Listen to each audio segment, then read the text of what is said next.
They say time is the most valuable thing we have, yet it's the one thing we waste the most. Steve Jobs once said, "Your time is limited, so don't waste it living someone else's life."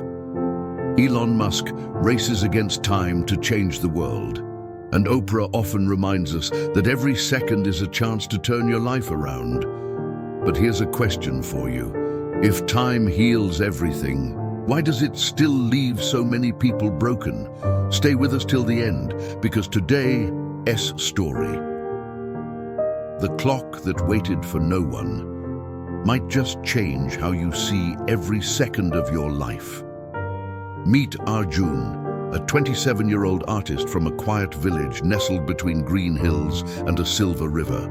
He once dreamed of painting the world, but somehow the world painted over him.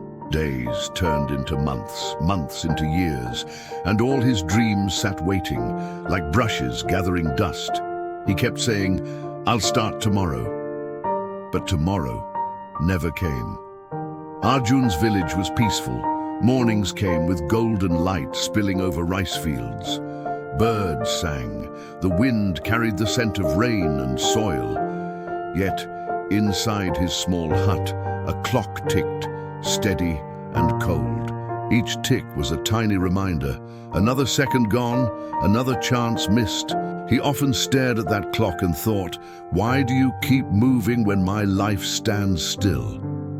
One morning, while sitting near the river sketching absent-mindedly, an old watchmaker named Hari passed by. His hands were wrinkled, but his eyes were sharp, like someone who had seen time too closely. Hari looked at Arjun's empty canvas and said softly, "You can't wait for the perfect moment, son. The moment is waiting for you." Arjun smiled weakly. "But I've wasted too much time already." The old man chuckled. "Then use what's left wisely. Fix your inner clock before the outer one stops." He handed Arjun a small, broken pocket watch. "When this clock starts ticking again, so will your life." And he walked away. That night, Arjun turned the old watch over in his hand. It was rusted, lifeless. But something about it stirred him. He decided to fix it. At first he failed. The screws were too tight, the gears too old. He wanted to give up again. But Hari's words echoed, "Fix your inner clock first." So Arjun changed his routine. He woke up before sunrise. For the first time in years, he painted, not to impress anyone, but to feel alive. Every morning, he'd spend 1 hour painting and 1 hour trying to fix the pocket watch. Days passed. He still failed to make it tick, but something strange happened. He began to tick.